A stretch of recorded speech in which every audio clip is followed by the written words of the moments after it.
In May 2006, while penetrating for gas in East Java, Indonesia, organization PT Lapindo Brantas made a mud spring of gushing lava emit.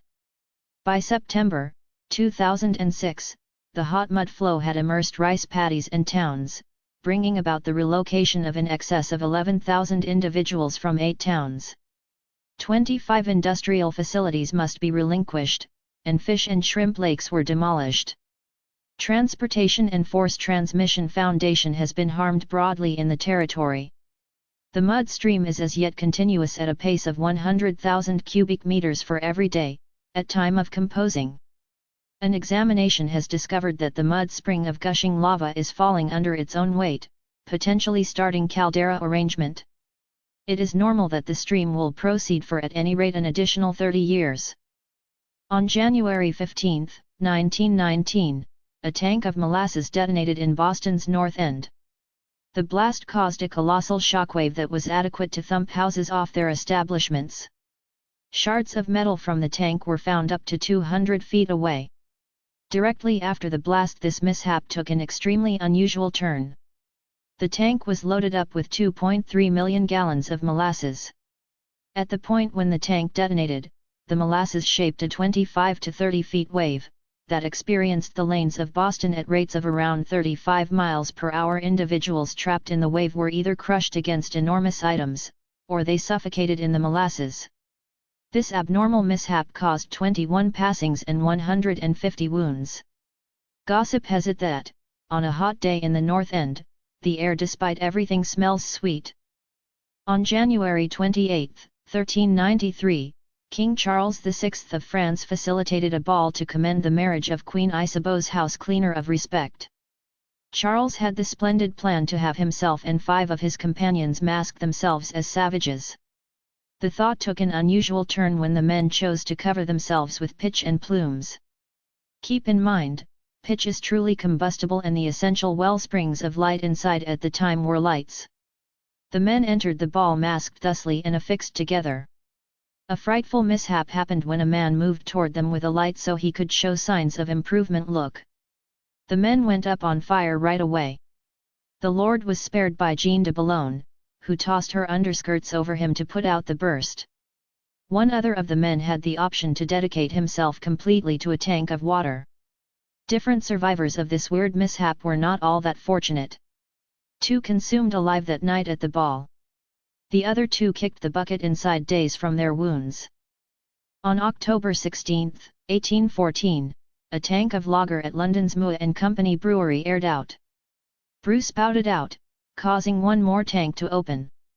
The outcome was 550,000 gallons, or 4.4 million pints, of lager pouring through the avenues of London. The influx of lager devastated 2 homes and disintegrated the mass of the Tavistock Arms pub, catching teenaged Representative Eleanor Cooper under the rubble. The bottling works was situated among the poor houses and apartments of the St. Giles Rookery, where entire families lived in cellar rooms that immediately loaded up with brew. 8 individuals suffocated in the flood. The catastrophe was governed to be a demonstration of God. The Goiânia mishap was a radioactive sullying mishap that happened on September 13, 1987, at Goiânia, Brazil. Thought about one of the most noticeably terrible atomic catastrophes ever, it occurred after an old atomic medication source was rummaged from a relinquished emergency clinic site in the city, which fills in as capital of the focal Brazilian territory of Goiás. It was in this way took care of by numerous individuals, bringing about 4 passings and the genuine radioactive tainting of 249 others. The dispersal of radiation was identical to a medium-size filthy bomb. Around 130,000 individuals overpowered medical clinics. Of those, 250 individuals, some with radioactive buildup still on their skin, were seen as defiled using Geiger counters. Topsoil must be expelled from a few destinations, and a few houses were wrecked. All the articles from inside those houses were evacuated and inspected. Those that were seen as liberated from radioactivity were enclosed by plastic packs, while those that were sullied were either sterilized or discarded as waste. The Lake Peigneur mishap was brought about by penetrating in a salt mine underneath the shallow, 10 feet down, lake. The drill incidentally punctured the third degree of the mine, making the lake channel into the opening. This brought about the growing of the gap as soil and salt were washed into the mine by the surging water, filling the huge natural hollows left by the evacuation of salt throughout the years. The resultant whirlpool sucked in the boring stage, 11 canal boats, numerous trees, and 65 sections of land, 260,000 square meters, of the encompassing territory. So much water depleted into the caves that the progression of the Del Cambri Canal that typically purges the lake into Vermilion Bay was turned around, making the trench an impermanent gulf.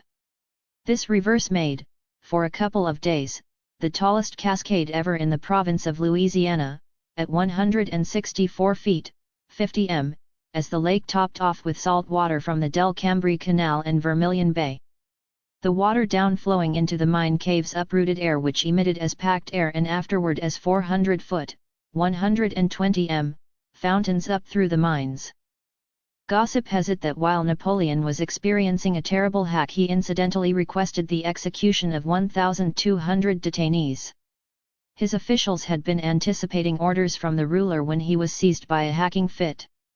The ruler shouted "Mama Sacretu," signifying "my damn hack," or actually "my hallowed hack," however I think we realize what he implied. His men took his words to be slaughter too, signifying slaughter all. This weird mishap would top the rundown in the event that it were demonstrated. Be that as it may, records of the episode fluctuate enormously and many uncertainty whether this at any point occurred. Woman Coventry, or Maria Gunning, was a commended delight of her time. She committed herself to applying pale white cosmetics and red rouge each day. This was the style of the time. Her better half abhorred this training and attempted to prevent her from doing it, yet her vanity won. She most likely ought to have tuned into him. Woman Coventry passed on at 27 years old from overutilization of toxic cosmetics. In July 2006, a fun chateau, with 30 individuals inside it, broke liberated from its moorings and took off into the air in an oddity whirlwind. It flew 50 feet into the air, turned over, and voyaged 150 feet before arriving on the ground. The manner genuinely harmed 13 individuals and executed 2. An onlooker portrayed the occasion in this way: "I heard the snapping of tent pegs and a great deal of shouting.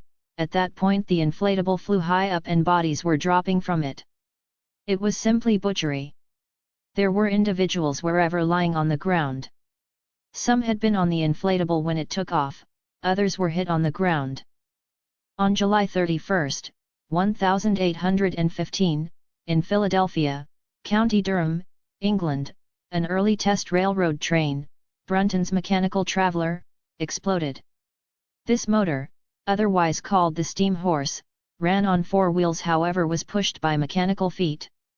This was both the principal recorded heater blast and the main railroad mishap, causing significant death toll, as 16 individuals were slaughtered.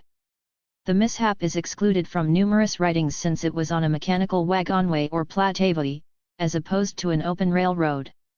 Most heater blasts caused extreme mechanical harm, yet regularly just the train team endured truly. In any case, Brunton's train was encompassed, at that point, by a horde of inquisitive tourists, who framed most of the people in question. Thanks for watching and don't forget to subscribe to the channel.